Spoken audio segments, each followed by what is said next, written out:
Hello and welcome to the Medical Ancillary Sales Podcast. I'm your host, Michael Berg, joined as always by Viv Hudson. And Viv, we're going to cover a very important topic, something that is on the forefront of every medical ancillary sales rep's minds, how to handle objections. Yes, absolutely. I feel like it was on my mind earlier today, but Yes, every day. yes. Objections, they're things that we often see as sales reps as a signal that doctors aren't interested, but often it's a signal to find out a little bit more and just get more information. So I think first and foremost is sales reps need to look at objections as a buying sign and to be armed and ready with the right information to address them even before a physician comes up with them. So in my studies of sales over the years, about 4 or 5 years ago, I stumbled across a LinkedIn post and it was addressing objections, and it used the acronym of Mount Nut, MTNUT. And I thought that that was a pretty good acronym to help me keep front of mind about the objections and how to handle them. So whenever I'm thinking about an ancillary product or service, I can think about those 5 things, and it helps me to identify what they might be and how I can overcome those objections with the physician. So what are those 5 things? What does the acronym stand for? I thought you'd never ask. So money, so the M's for money, T is for time, the N is for need, the U is for urgency, and the final T is for trust. So if we look at... Well, those are pretty good broad categories to categorize what an objection boils down to, especially in our market. It's definitely going to be because of one of those 5 things. That's what the objections boil down to. So I know money is the first one you brought up, and that of course is a tough objection when you're dealing with things that have a big price tag. And I know you're pretty well versed in this, Viv, as you push equipment. And so a lot of times you're having doctors sign contracts for $30,000, $40,000, $50,000 on up. And so how do you mentally prepare for that objection? Well, definitely it's always about demonstrating the value. And while doctors may look at a big price tag, the reality is with many of those programs, they can get a very rapid return on investment. So if we use terminology like your peers use us to increase their revenue by 6 digits per year with full payback on a $37,000 investment within 3 months or less, that kind of helps to get people's attention right off the bat. So they also want to know what their friends are doing for a start, but they also want to know that they can get rapid return on their investment. And I mean, people routinely spend $30,000 or more on their car and never get their investment back. So that's true. I think it's about establishing the goals for the practice up front and then bringing it back around. Okay, in order for you to achieve those goals, that's going to take an investment on your part, and this is what that's going to look like. And just little tricks I know that you and I do all the time, Viv, is breaking it down to payment. Anyone who's sold cars, they always tell you that. You don't sell the price of the car, you sell the payment. And then you show them what the revenue is, the upside per patient, and then you can do the easy math. Doc, with just 2 patients a month, you're breaking even. You're telling me that you see these patients every day. You could get 3 or 4 patients a day to use this program or this device. Then when you break it down to them that way, then the math seems pretty obvious. Absolutely. So the next one was time, and I know we've discussed this before because that's one of the big factors that will move the needle with physicians is time. They have lack of time. That's why you can't get back to see them. And when you're introducing a new program, a new service, the drawback is that they're thinking, man, this is going to slow me down. This is going to cost me time.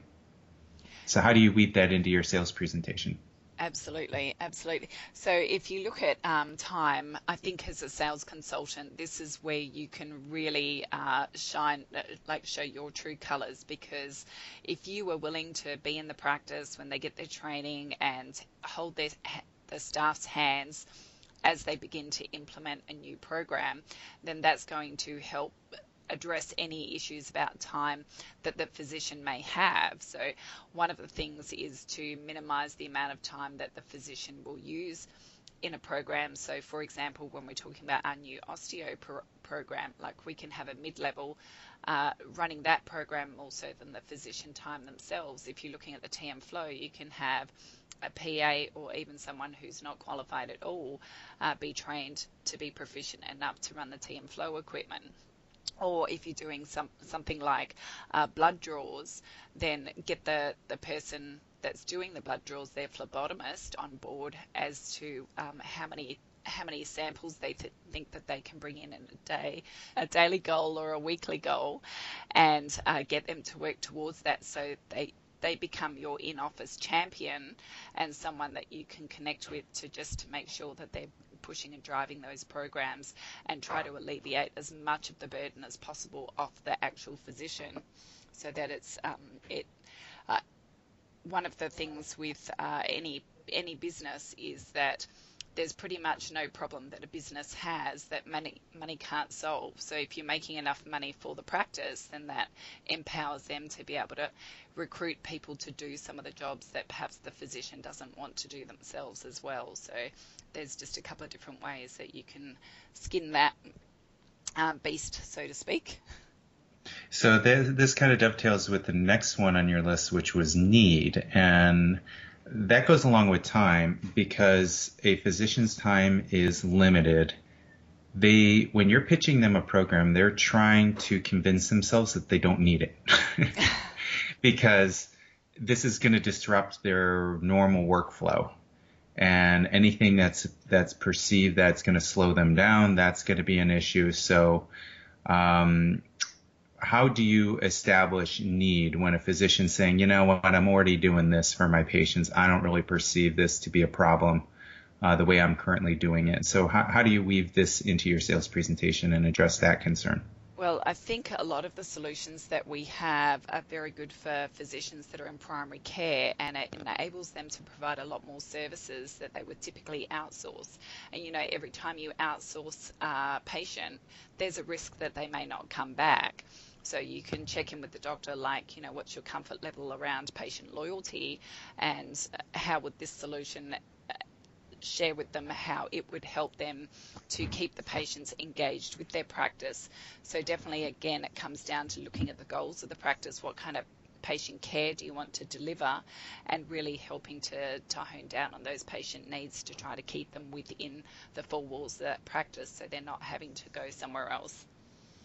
Yeah, and you find those patients who are not being addressed by whatever their current means of whatever they're doing is, and break it down to them that way. Just breaking down the math. Doc, this affects 10% of the population. We know that. You said you see 20 patients a day, so you have 2 patients a day whose needs aren't being met. Absolutely. In whatever way that is. So yeah. Painting them that sort of a picture.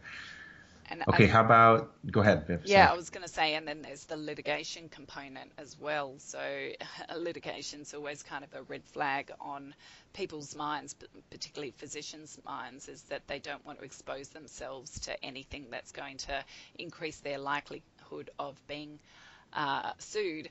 And a number of the programs that we have, including like the e-screening and the patient compliance, can help to address some of those. So perhaps we can fulfill a need that they may have, but they just haven't verbalized it in their own minds. So using some of that languaging can help you to open a doctor's mind to some of the solutions that you might have.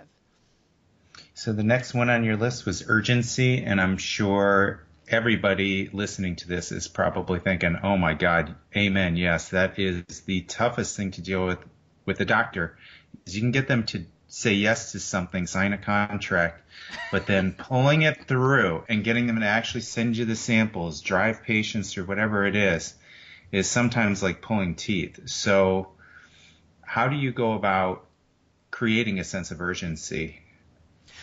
Well, definitely with anything that generates revenue, you can very quickly let them know how much money they're leaving on the table on a monthly basis. For example, with a TM Flow, they could be easily leaving $20,000 or more a month on the table by not implementing this kind of testing.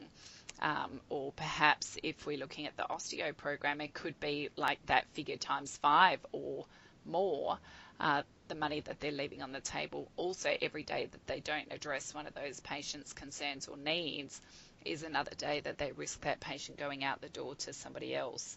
So I know part of that urgency is related to the time, so you need to marry those two back together and say, look, who can we use in the practice that will help to champion this, and I will be with the practice every step of the way, because time is kind of that thing that gets in the way of fulfilling that need of urgency.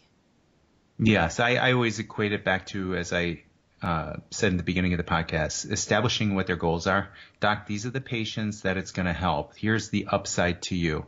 What is your goal? When would you like to get this rolling? Let them tell you. Then whatever they tell you, as soon as possible. Okay, we can do that. In order for that to happen, X, Y, and Z have to happen. So I'm going to be in here next Tuesday with some supplies. I'm going to run through it with your staff. We need to identify who's going to run this test. Then I'm going to be doing X. Then I'm going to be doing this. And it's really just about establishing goals up front. So as you are hounding your physician about why haven't you gotten started, it's not because of anything I want you to do. It's because what you had already established to me, that you have this goal. I'm trying to help you achieve that goal. If you want to move the goalpost a little bit and establish a new goal, I'm fine with that. I'm here for you.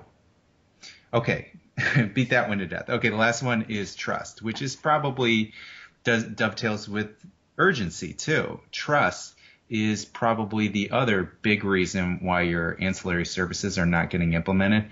They either don't trust you fully, or don't trust the vendor, or just don't trust that the insurance companies are going to pay for it. But trust is a huge issue. So as you're pitching a program and you know that this is something that's going to come up, I don't know you, I don't know this vendor you're bringing me, this all sounds great, what you're saying, Viv, but there's still that doubt in the back of my mind. How does that shape your sales presentation, knowing that's probably in the back of a doctor's mind?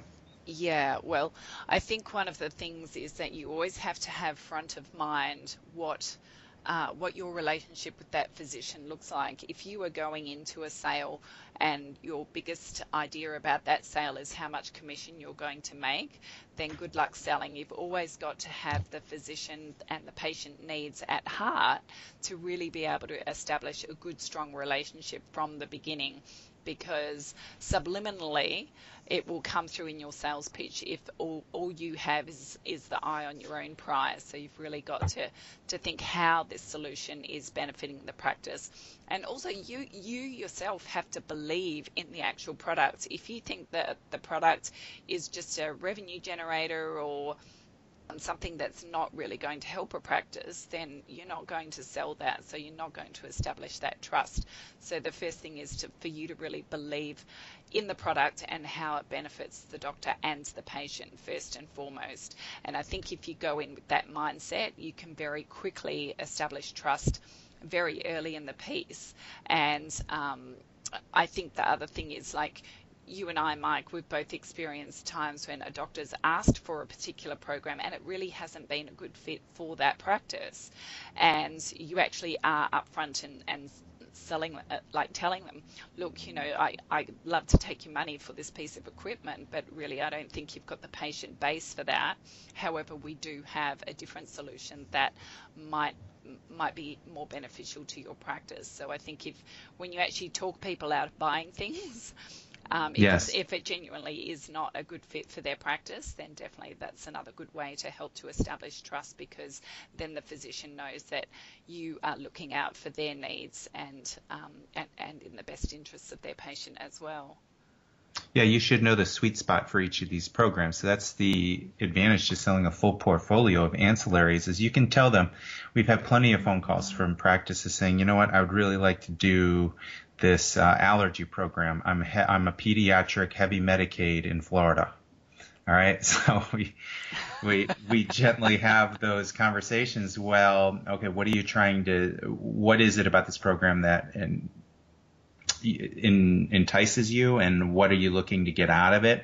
And then backpedaling from there. Well, let me describe to you the typical practice that benefits best from a program like this, and you start describing, it's really best for PPO with this volume, this type of specialty, you really fall outside the range of what would be a typical client, and really kind of painting the picture for them, as you said, of, 3/4 of these programs, Doc, I'm probably going to try to talk you out of. But some of these are perfect given your payer mix and given your specialty, and trying to steer them back into those. I think the one other thing I would add to establish trust, one thing I learned early on is that doctors don't really care what Mike Berg has to say. They don't follow my advice too much, but what they will listen to are other doctors. So trying to establish those relationships with doctors early on that you could lean on in case you need a reference of some sort, but also just in your sales presentations to let doctors know what other doctors in their area, where they've been utilizing the service and what type of success they've had with it. That goes a lot further than just telling them you could use it here, you'll find a lot of success there. So I find those, they trust peers a lot more. So another good tip for you. Yeah. All right, Viv, I think we beat this one to death. All right. Thanks, Mike. Thank you.